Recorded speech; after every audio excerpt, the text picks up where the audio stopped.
Kokosnuss feiert ja Geburtstag. Dass das jetzt 20 Jahre geworden sind, ja, ist ja schön. Aber viel kann ich dazu auch nicht sagen. Ich schreibe halt so vor mich hin und mir fällt immer was ein. Ne? Die Zusammenarbeit mit Ingo Siegner ist schlichtweg zauberhaft. Das ist echt was Besonderes. Freut mich sehr. Aus Verlegerinnensicht ist Der kleine Drache Kokosnuss eine ganz besondere Reihe. Es ist absolut das Herzstück unseres Kinderbuchprogramms. Und nur wenige Kinderbuchreihen schaffen es, so erfolgreich zu werden wie diese Reihe. Und vor allem ist das Schöne, dieser Erfolg ist von Kindern gemacht. Ich lese ja schon seit 25 Jahren oder so Hörbücher und auch ganz viele Kinderhörbücher. Aber es war noch nie so, dass ich bei einer Reihe so lange so positive Rückmeldungen bekommen. Zeichne ich mal mich selbst, wie ich mich sagen wir mal, vor 20 Jahren gezeichnet habe, wenn ich das noch hinkriege. Ich versuche es mal.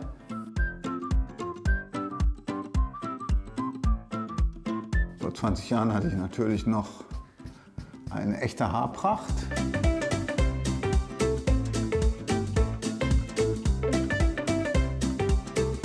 So, das war, sagen wir mal, 2002. Wie ist der Kokosnuss entstanden? Das kann ich noch ziemlich genau sagen. Da war ein Junge aus der Nachbarschaft, der hatte Geburtstag und dem habe ich eine Geschichte geschenkt. Ich wollte dem irgendwas schreiben. Ich habe damals, das war in den 90er Jahren, da habe ich öfter mal Geschichten erfunden für Kinder. Und weil ich so ein bisschen zeichnen kann, nicht so besonders, aber einigermaßen konnte ich damals, habe ich dann immer Bildchen dazu gezeichnet. Dann habe ich die zusammengetackert und verschenkt. Und da war eben mal eine Geschichte dabei, der kleine Drache Kokosnuss, der trifft einen Wal. Das war eine kleine Geschichte, die ich geschrieben und ich glaube handgeschrieben sogar und illustriert habe. Weil die mir so gefiel, habe ich die Geschichte dann kopiert. Das Original hat der Junge zum Geburtstag bekommen. Ich glaube, der wurde 6 oder 7 oder so.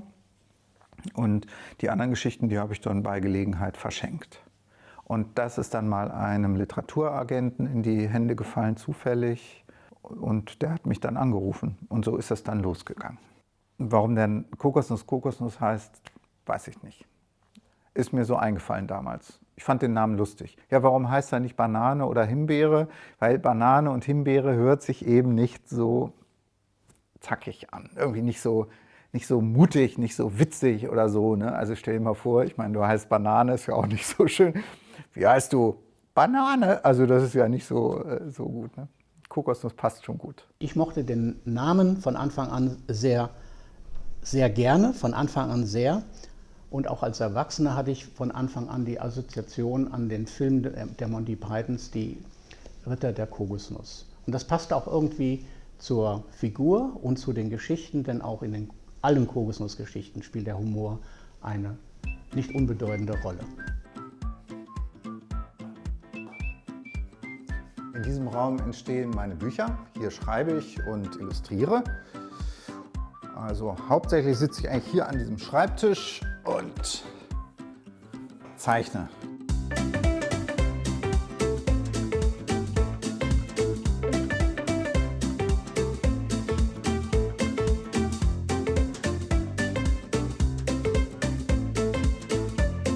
Kokosnuss liest ein Buch. Also male ich den kleinen Drachen Kokosnuss, liest ein Buch. Das ist echt schwierig, weil er so eine riesige Nase hat. So, die Nase ist dann im Buch, ja, und dann müssen aber die Arme, müssen die Arme so lang sein, dass sie das Buch auch noch halten können. Nun hat er aber nicht so lange Arme, ja. Die Kinder sagen auch immer zum Beispiel auf Lesungen, der kann sich ja gar nicht die Zähne putzen. Weil der kommt ja gar nicht an seinen Mund ran mit den Armen, ne? Und dann male ich eben eine Zahnbürste, die total lang ist, dann kommt er da schon ran irgendwie, ne? So spiele ich eben immer mal ein bisschen rum und da sieht man halt auch ein bisschen, wenn ich für ein Buch zeichne, neue Figuren, neue Szenen, übe ich auch immer viel. Nehmen wir mal an, eine Figur soll jetzt ängstlich sein, ja? Wie zeichne ich denn das? Dass die Figur ängstlich ist. Wie kriege ich denn das hin? Das weiß ich inzwischen. Zieht vielleicht so ein bisschen den Kopf ein oder ist so ein bisschen so, die Schultern so und guckt so. Ja, und oft ist so, meine Frau hat mir das gesagt, man sieht dir manchmal an, was du da gerade zeichnest. Weil du sitzt dann da, zeichnest, machst dann so. oder mach so. Ja, also wenn der Beutelteufel in dem Australien in der Geschichte so, dann mache ich das, sitze ich dann da und mache so, und dann zeichne ich das auch so ähnlich. Ne? Vielleicht wie so Schauspieler, die üben das auch wahrscheinlich so. Ne?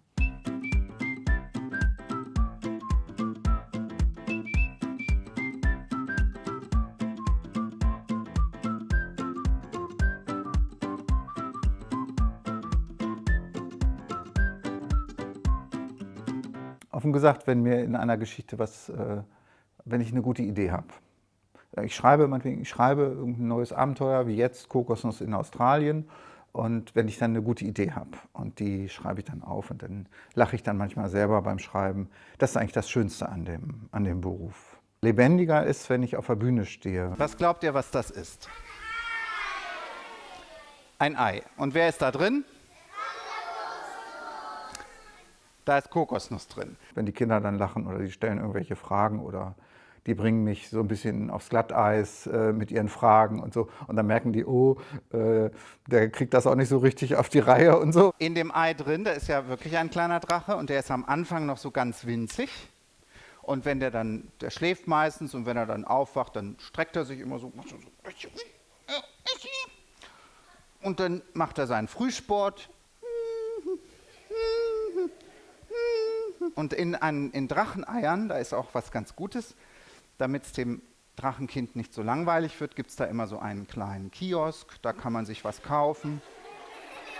Also so zum Beispiel Bananen oder MP3-Player oder solche Sachen kann man da kaufen. Und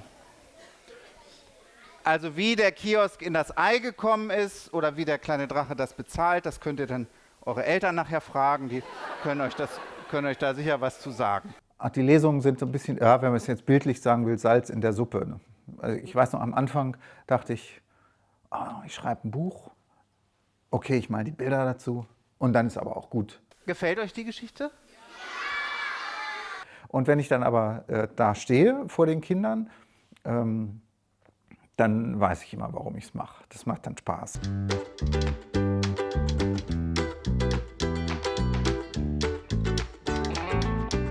Es ist inzwischen 20 Jahre nach der ersten Geschichte eine ganze dreidimensionale Markenwelt entstanden. Wir haben also die Hörbuchwelt, wir haben die Buchwelt, wir haben aber auch Merchandising, wir haben inzwischen 2 Kinofilme, wir haben eine TV-Serie, wir haben eine eigene Kokosnuss-Webpräsenz, wir haben einen YouTube-Kanal, wir haben eine Kokosnuss-App, wir haben Theaterspiele, wir haben ein eigenes Kokosnuss-Musical und das ist insgesamt schon spektakulär. Meine Jungs zu Hause sind schon ganz aufgeregt, als ich ihnen erzählt habe, der Drache Kokosnuss kommt, sind sie ausgeflippt.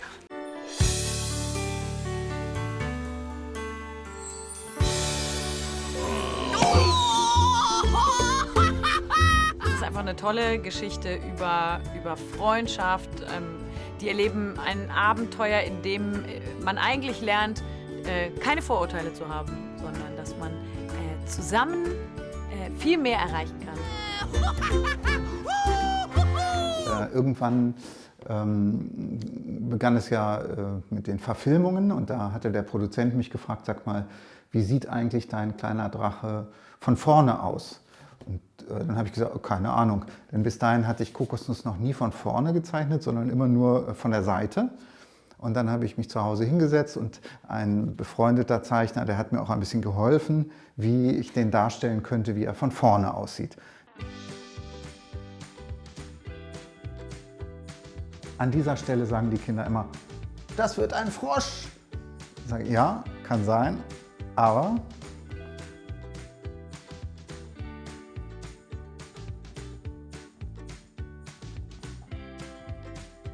es ist ja ein Wesen, das in den Geschichten aus dem Ei steigt, also aus dem Ei schlüpft.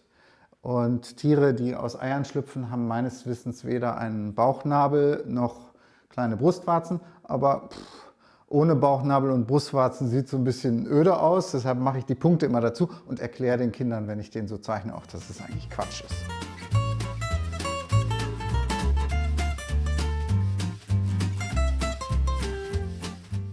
Also der Blick aufs Hörbuch ist eher oder sehr positiv. Ich bin ganz froh, dass es jemand macht, der das super macht, der auch ein netter Typ ist. Irgendwie passt alles gut zusammen. Also da bin ich schon sehr froh drum. Ja, die Stimme vom Kokosnuss, die habe ich entwickelt. Ich habe ja am Anfang nur den Kokosnuss gesprochen in diesen Hörspielen und habe mich da von dem Bild inspirieren lassen. Und dann sieht man so einen kleinen, knubbeligen, süßen Drachen, der in die Schule kommt, der ein bisschen Angst hat, ein bisschen unsicher ist, aber auch staunt, weil ganz viel Neues passiert. Ja, und dann kommt irgendwie so eine Stimme dann auch wie von alleine so. Oh, ist das toll und so. Und irgendwann hat mir der Ingo Siegner eine Rückmeldung gegeben und das fand ich super.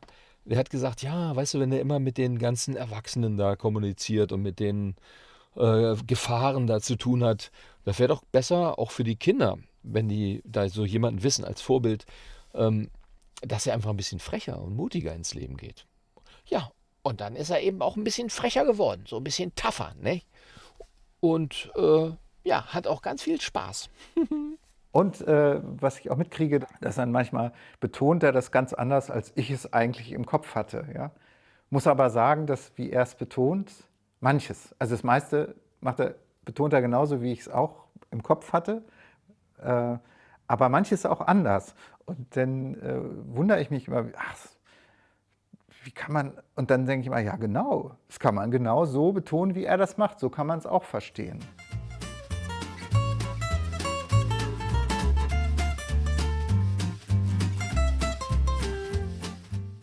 Ja, nebenher schreibe ich auch Tagebuch und da spielen meine Bücher natürlich auch immer meine Rolle. Zum Teil war es ja ein harter Ritt.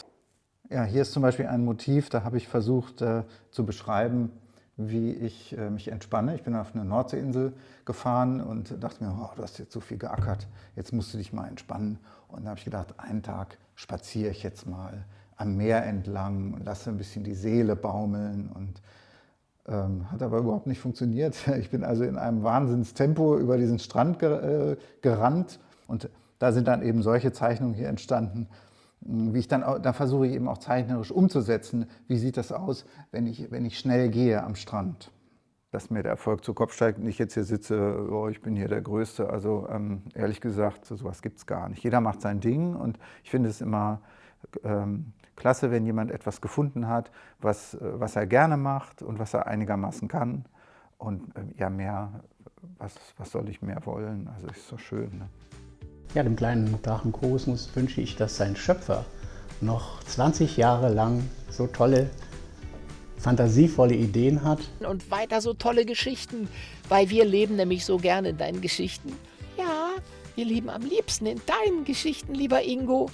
Für die nächsten 20 Jahre auf der Dracheninsel wünsche ich Kokosnuss weiterhin die unverbrüchliche Freundschaft der Kinderjahrgänge, die jetzt kommen und ihm selber ordentlich Abenteuerwind unter seinen Flügelchen.